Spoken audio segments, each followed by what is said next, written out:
Everything is worth freedom. Uganda's opposition leader faces the future.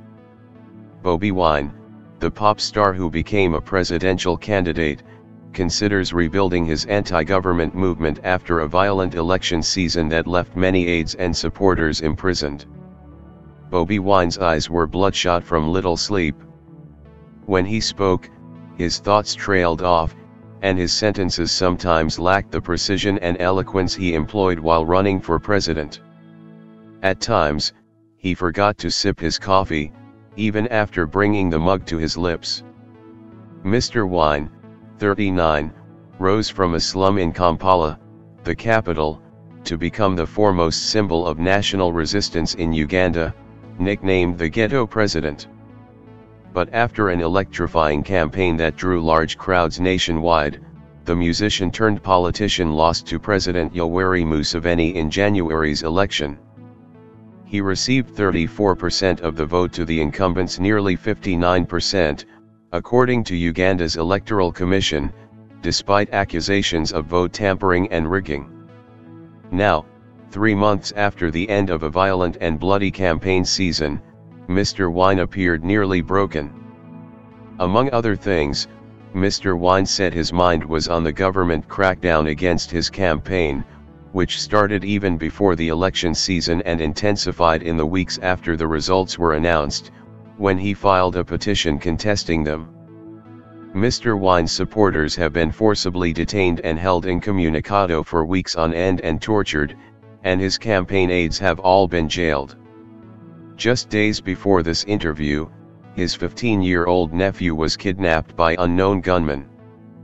In his home, along a winding and potholed road named Freedom Drive, Mr. Wine was appraising the successes of his anti-government campaign while wondering how to build back an opposition movement that had been systemically assailed by Uganda's president. "Everything is worth freedom," Mr. Wine said. He was also quick to admit that his increasingly lonely and uphill fight had left him psychologically and physically exhausted. "It drains you when you do the right thing," he said. Mr. Wine, whose real name is Robert Kyagulanyi, rose to fame as a dreadlocked artist whose music, a blend of dance hall, reggae, and Afrobeat, drew a wide following and was featured in a Disney movie. After winning a seat in Parliament in 2017, he transformed himself into a leading opposition figure, opposing the lifting of presidential age limits and efforts to tax social media.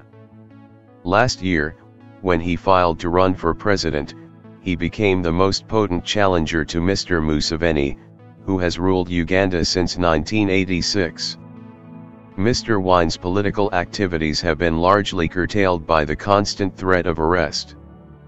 Despite everything, he said, his presidential run was successful in achieving its main objective, turning the world's attention to Mr. Museveni's oppressive government. "We are glad that he did this in the full glare of the world, unlike ever before," he said of Mr. Museveni's actions. "The world is watching." In January, Mr. Wine filed a complaint with the International Criminal Court, accusing the Ugandan government of human rights abuses against protesters, human rights lawyers and political figures, himself included. He also accused Mr. Museveni of trying to kill him. "What is happening in Uganda seems to be a silent genocide," Mr. Wine said. In the streets of Kampala, Mr. Wine's election posters remain on display, his serious face and raised fist still drawing support from his followers. Sigaya Makaza Kenneth, 27, knew Mr. Wine for years and even practiced boxing with him. In January, Mr. Kenneth was kidnapped and beaten by security officers, he said, and was offered money in exchange for spying on Mr. Wine, which he refused. "Mr. Wine," he said, "has shown that the current generation is the hope for the future." The opposition leader has faced his own share of criticism, specifically his use of a bulletproof car and his decision to withdraw the petition challenging the election results. Mr. Wine said the armored vehicle was meant to protect his life. He says he has survived 3 assassination attempts and cited bias and impunity in the Supreme Court as the reasons for pulling the suit. At one point during the interview, his 5-year-old daughter, Bobi Wine, approached him. Protectively clinging to him, she said, "I don't want my father to go back to jail." Mr. Wine is also considering a return to the studio, though his longtime collaborator is in detention and his producer was injured in December.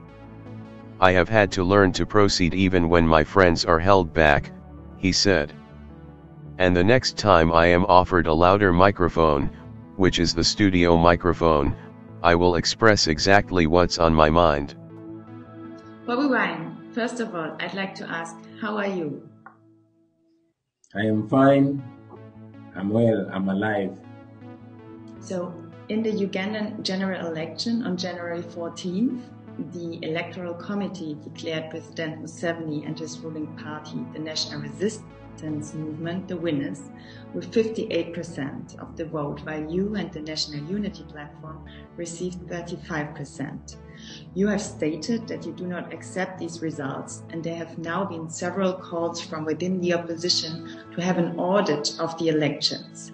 Why is an audit important, and how would this process work? First of all, it is not true that General Museveni won that election. As a matter of fact, all opinion polls that had been made before the election, and the entire nation was making it clear that General Museveni could not even get 10% in a free and fair election. And that is why on the eve of the election, General Museveni ordered for the switching off of the entire internet, not just social media, but the entire internet, and the electricity and phone lines. So Uganda went into the darkness on the day of election, and more than a week after, because he knew that if the world saw what was going on in Uganda, then it would be clear to the entire world. He blocked the European Union election observers. He blocked the United States election observers. International media was blocked out, and many journalists were, deported out of the country. So all that was to make sure that the world does not know the truth. In various polling stations where, there were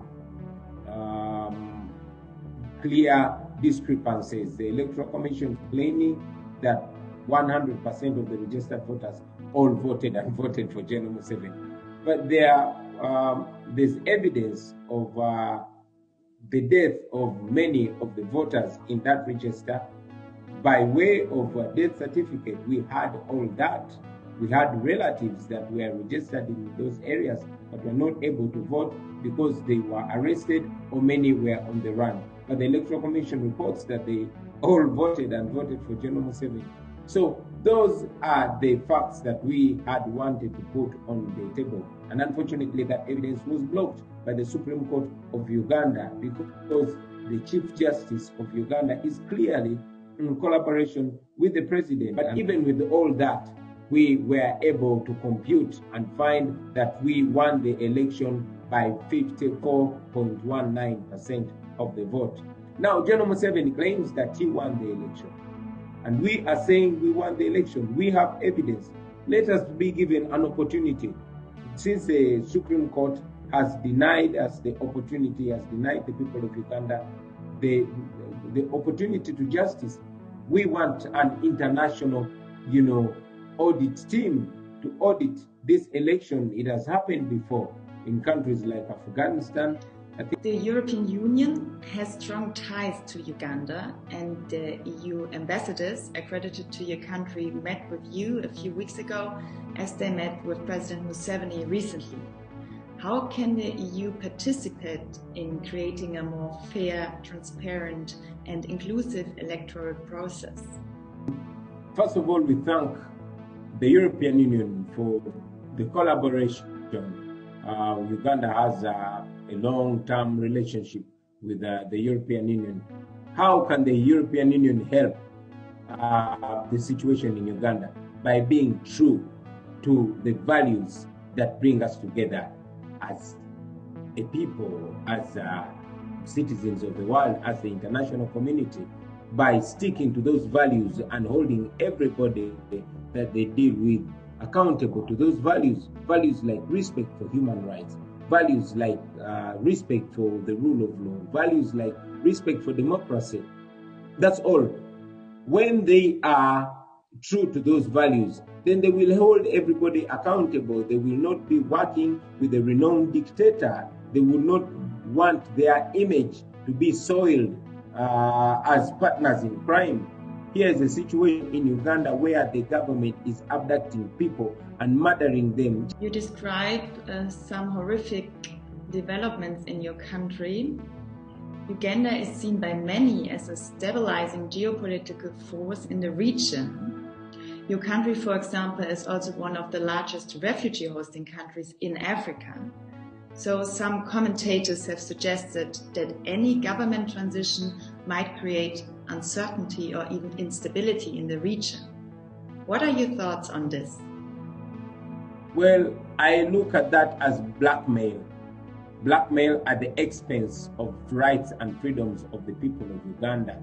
Because General Museveni has over the time presented himself as a stabilizing factor, as the anchor of stability, therefore indisposable, therefore obtaining a license to abuse rights, therefore obtaining the license to disrespect democracy and disrespect the rule of law. And that has been to a great detriment of the people of Uganda and the neighboring countries. He is not innocent of the instabilities in those countries like Southern Sudan, like Central African Republic, like the Congo. But he has always stirred up conflict because he knows he's going to benefit from the refugee influx. It is not General Museveni, it is the culture of the people of Uganda. We are welcoming people. We believe that the countries that deal with Uganda should deal with institutions, not individuals. We should have strong institutions, not strong individuals, and good policies that don't depend on an individual, but having working systems. Unfortunately, General Museveni has killed that. Everything begins and ends with him. Bobi Wine, what is your prediction and your hope for the future of Uganda? My hope is that Uganda can benefit from this generation of young people. We are the second youngest country in the world with a median age of 16, with over 80% younger than me. You know, we have an opportunity to have the right mindset and to, you know, use this massive talent to develop this country and transform this country. I hope that Uganda can turn to the democratic line where we have the rule of law, respect for rights, where all Ugandans will one day be free and be able to disagree with those in power without fear of consequences. That's my hope for Uganda. Unfortunately, I fear that if the international community continues to support General Museveni, then they are probably creating another, or they've already created another Mobutu Sese Seko, another Robert Mugabe, another Muammar Gaddafi here in Uganda.